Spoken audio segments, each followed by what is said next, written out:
അതാണ് വിശ്വസ്തനോട് ദൈവം വിശ്വസ്തത കാണിക്കും. അങ്ങനെ ഒരു ദൈവമുണ്ട്.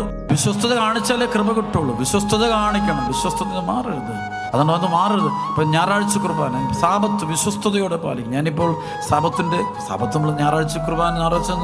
പക്ഷേ എൻ്റെ ജീവിതത്തിൽ ഞാനൊരു 1995 ശേഷം ഇന്നൊരു സാബത്ത് എന്ന് പറയുമ്പോൾ അത് കൃപയുടെ ദിവസമായിട്ട് ഏകദേശം 30 വർഷം കഴിഞ്ഞു. പ്രസലോഷം അത് കൃപയെ തന്നെ അത് കൊണ്ടുപോയിക്കൊണ്ടിരിക്കും. അത് യാതൊരു മാറ്റവും ഇല്ല. ഹല്ലേലൂയ. ആര് പറഞ്ഞാലും അതിനകത്ത് മാറത്തില്ല. അപ്പം ഞാൻ ഞായറാഴ്ച ദിവസം ലോകത്തിൻ്റെ എന്നത് പല കല്യാണങ്ങൾ നമ്മൾ ഞായറാഴ്ച നടത്തരുത്. ഞാൻ ആ മാറ്റിവെക്കണം. നമ്മൾ ആളുകൾക്ക് വേണ്ടി ദൈവകൽപ്പനകൾ ലംഘിക്കുമ്പോൾ നമുക്ക് വലിയ അപകടമാണ്. പ്രസലോഷം നമ്മൾ പറയുന്നത് മനുഷ്യൻ നിയമത്തിന് വേണ്ടി നിയമം അങ്ങനെ തിരിച്ചു മറിച്ചൊക്കെ നമ്മൾ പറയുകയെ സാബത്ത് മനുഷ്യന് വേണ്ടി, മനുഷ്യൻ സാബത്തിന് വേണ്ടി എന്നൊക്കെ പറഞ്ഞുകൊണ്ട് നമ്മൾ തിരിച്ചു മറിച്ചൊക്കെ പറയുമ്പം ഈ വചനത്തെ, പക്ഷെ അതിനേക്കാൾ വില ഈശോയ്ക്കൊന്ന് കൊടുത്തേ. ഈശോയ്ക്ക് 1ാം സ്ഥാനം കൊടുത്തേ. ചിലരോട് പറഞ്ഞു ഹല്ലേലൂയ. അതിന് കൃപ കിട്ടുന്ന കാണാൻ പറ്റും. ഞാൻ ഒരു ആഘോഷങ്ങൾക്കും പോയിട്ടില്ല. 30 വർഷം സാബത്ത് ദിവസം ഒരു ആഘോഷങ്ങൾക്കും പോയിട്ടില്ല.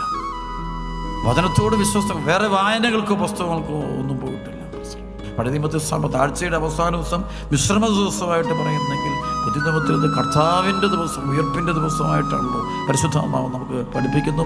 സഭ അങ്ങനെയാണ് ജീവിച്ചിരുന്നത്. ഈ ഒരു കഴിഞ്ഞൊരു 10-30 വർഷമായുള്ളൂ ഇതിനകത്ത് ഇത്രയും മാറ്റം വന്നു. അതിന് മുമ്പൊക്കെ കർത്താവിൻ്റെ ദിവസം അത് മനുഷ്യൻ കൂലിവേലകളോ ഒരു പരിപാടി ചെയ്യത്തില്ല. അവരാ കാര്യങ്ങൾ ദൈവവചനം കഴിഞ്ഞിട്ടുള്ളൂ. അത് കഴിഞ്ഞുള്ള സമ്പത്തൊക്കെ മതി എന്നവർ, അതിനുള്ള സമ്പത്തൊക്കെ മതി.